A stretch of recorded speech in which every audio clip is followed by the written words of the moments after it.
welcome back to On The Volley. I'm back here outside the Shamrock Irish pub. On the outside tables, absolutely gorgeous weather again today, just to be expected.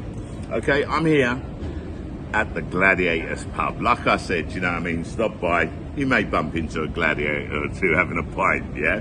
Anyway, we're back here today to talk about our Ange Postecoglou edition, yeah? As you all know, I did a video after their game against Leicester where they drew 1-1, and I did say it was a very poor performance, and I'm sorry to say it was, but I also said that I didn't expect the same type of performance that they had against Leicester at home against Everton. And let me say something, I hate to say this, it really burns my mouth when I say it, but Ange's Spurs were outstanding, okay? That is the type of football that Ange had Spurs playing last season. I mean, they won 4-0, yeah, clean sheet. You can't ask for more than that, yeah? Bissouma back in the team after his suspension, okay? And he comes in with a goal. And, I mean, that was just like, I suppose it was written in the books, yeah? Because I think Bissouma hadn't scored for God knows how many games, yeah? I can't remember the last time Bissouma scored, yeah?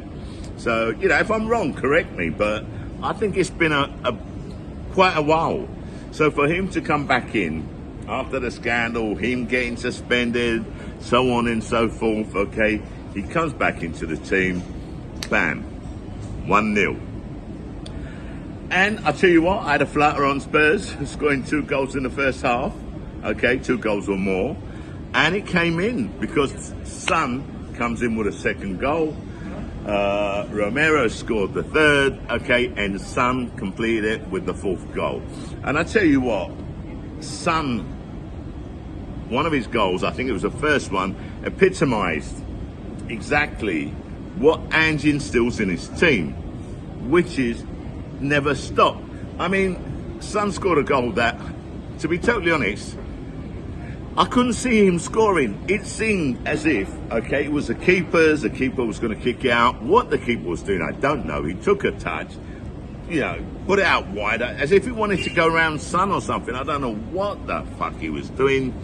But, you know, props to Son, man. That guy, even though it seemed like a lost cause, he just kept running, won the ball off him, bam, goal. Excellent goal, excellent goal, do you know what I mean? And you got to remember something, Son didn't have a great game against Leicester. Against Leicester, he was out wide, and it was a poor game for him. This time he was deployed down the middle, and it just seemed like he was another player. Later on, he did get put back out wide again, yeah? But I mean, it was a completely different performance. But to be totally honest, it was a completely different performance from all the Spurs players. And, you know, I mean, I've seen some comments where, it's only Everton, let's see if they can do it against the big boys. Look, let's be honest, you can only beat who you've got in front of you. And they beat them emphatically, okay? I hope I pronounced that word correctly. But they beat them emphatically, yeah, 4-0. Now their next game is away from home against Newcastle. Yeah, that's going to be a lot more difficult than the game against Everton. But I tell you what, if Ange has them ticking over, okay, and playing like they did against Everton, I don't see anything other than a Spurs win. I've said it this season. I've said it. I said that Ange Postecoglou is going to take Spurs to a trophy this season. I've said that they're going to finish in the top 4. And I'm convinced. I also did say in my last video, you know, don't read too much into the game against Leicester. Yes, it was poor, but I was quite sure that it wasn't. There was no Ange was going to allow that to stay like that, yeah? One of the things that did surprise me though, yeah, after the game against Everton, you know, he was interviewed basically on the touchline, and you know, he said that Spurs were outstanding against Everton, and they were, And Ange turned around and said that just as they were outstanding against Leicester. No, Ange, absolutely not. I don't understand how Ange can say that. I mean, I love Ange. I admire and respect that guy, okay, his philosophy in football. But no, I don't agree. Against Leicester last week, Spurs were poor, okay? They were not outstanding.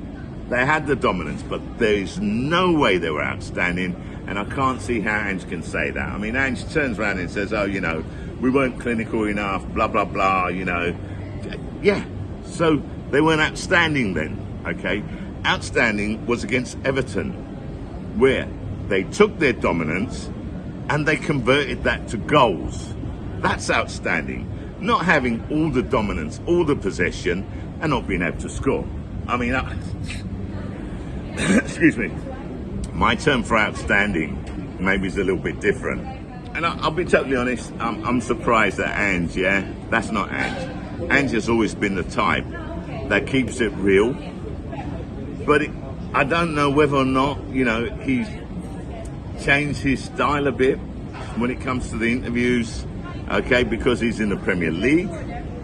And, you know, or he really does believe that I don't know, okay, and I'll never know unless I saw Ange and asked him, which is not going to happen, me living in Rome especially. You know, it is what we expected from Ange's team. And I tell you what, that 19-year-old, Odegaard, he put him straight into the starting lineup. And I'd heard that, you know, Odegaard had shined in training. Okay, everyone was talking the guy out about his directness, wanting to take people on. He's only 19 and he gets chucked straight into the team. And to be totally honest, okay, right, looks like a great player. Looks like a great player. And I think that's another great signing for Ange, yeah? Let's not forget, Ange will only bring in players that he wants and that he has a say in. And he's already come out publicly and said that. But Ange has always been like that. And I think it's one of the things that he would have asked for before signing. Okay? He wants to make sure that the players that come into the team fit into his philosophy of football. And it looks like Odegaard is one of those players. So, you know, if I was a Spurs supporter at the moment, I'm not, thankfully. Okay, but if I was a Spurs supporter, I'd be full of confidence for this season, okay? And I'd anticipate at least a trophy this season. And I tell you what, I saw a few of the comments. A few of the comments were you know, Ange is going to bring a trophy to Spurs this season. A lot of fans believe that. I watched the couple of, like, you know, the videos, and it was all positive, but could not be positive, could it? I mean, you know, they won 4-0, so obviously it was going to be positive. And then I watched the Arsenal game, yeah? And I'll tell you something, mate, okay, right?